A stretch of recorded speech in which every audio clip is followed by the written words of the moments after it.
G'day everyone, and thanks for having a look at the Managing Difficult Customers course. So I've got Daniel Ord, who is actually the trainer and facilitator of this course. Welcome, Daniel. Welcome, Justin. Thanks for having me. Awesome always to talk to you. Now, of course, if people are watching this video, they're already interested in this Managing Difficult Customers course. So I guess the first question is, why should someone take the course? Well, I think that's a fair question to start with. And I think anyone that works in the front line, we know that in the front line, you end up dealing with difficult customer situations. It's just part and parcel of the job. I think the key is the way we handle that situation. Sometimes we're able to turn it around, and other times we're basically trying to make a bad situation not get any worse. I sometimes call it mitigating a bad situation. So I think it's important that we have the know-how and the skills and frankly, the mindset to deal with these situations because they're a big part of the job. I'd say that's probably the main reason people take a course like this. Yeah, like you're right. I mean, it's one of people's biggest fears up there with death and taxes, I think, is actually how to handle a difficult situation, right? So so why should they take this particular course, Daniel? Because I know it's something that's, you've been training this for a while. So why is this course so good?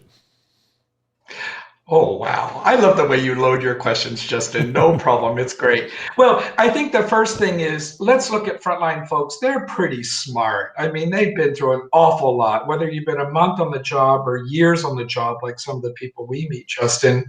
Um, when a frontline person comes to the course like this, they want something practical. They don't want to just be told, show empathy or customer is king, because these kinds of platitudes don't help people get better. So I'd say we get really, really practical. For example, when it comes to empathy, we've come up with 5 levels of human touch. And we really go through those 5 levels. They're always popular. We go through certain things you do say and certain things you don't say and why. And I would say one of our solution types we cover, the how to say no, that again has been wildly popular, whether we worked in the public sector in Asia or whether we worked with a telecom in Europe or any kind of company. Everyone always faces learning how to say no, but they want to be able to do it in a practical way that treats the customer like an adult and with respect and still get the point across. So I'd say it's part of it's the practicality involved with what we deliver in the course as well. So yeah, no doubt. And it's been around for, this is not a course that we've just whipped up overnight, Daniel. This is something you've been training for a long period of time, yeah? yeah, I mean, I'm embarrassed to show my age, but of course it is what it is, right, Justin? But I'm you hearing know, it. the first course I ever wrote was a customer service course, a service skills course. And what happened is people said we like the service skills course because it does help us avoid creating difficult situations. But sometimes these difficult situations come at us through no fault of our own. So can you write a course for us that's kind of a companion? So literally about 20 years ago, we wrote the original Managing Difficult Situations course. And one thing I'll say is we factored in not just the knowledge and the skills part, but we did factor in a lot of the mindset, because I think if we're going to deal better with difficult situations, we have to be careful not to judge people. We have to be careful of our own internal biases and feelings and approach. So we get quite psychological in this course. I think you've said in our most recent sessions, and Yeah. sometimes it's a bit like the doctor is in, let's lay on the couch and talk about how we're feeling. But I think this has value, all jokes aside.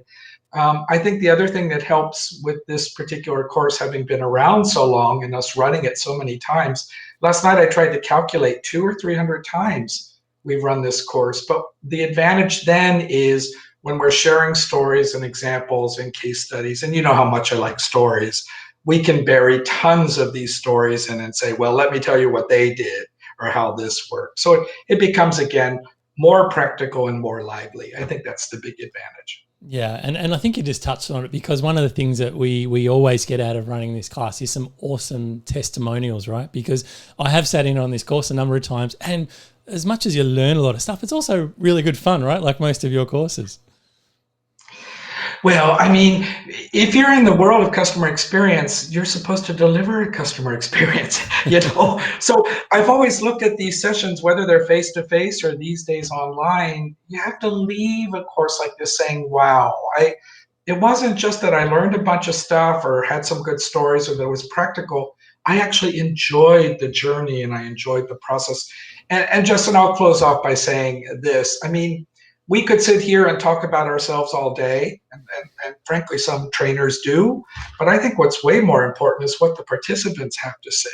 So for 20 years, we focused on what they've told us they like, what matters to them. I think that's really allowed us to refine a great course offering. So.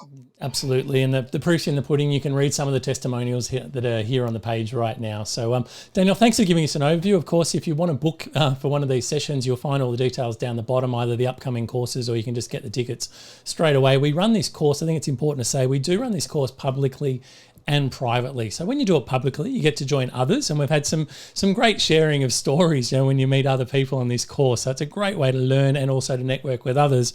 But if you do a private course, it can work out quite cost effective if you've got large numbers monitoring everyone in your workplace. And on top of that, it also gives you some more flexibility over the dates and times, where the public ones are fixed. So a couple of options for you. We can help you with either of us. You just need to give me or the team a call at CX Skills. And Daniel, thanks again for your time, and we'll see you on the next Managing Difficult Customers course. See you on the next course. Bye, Justin. Bye for now.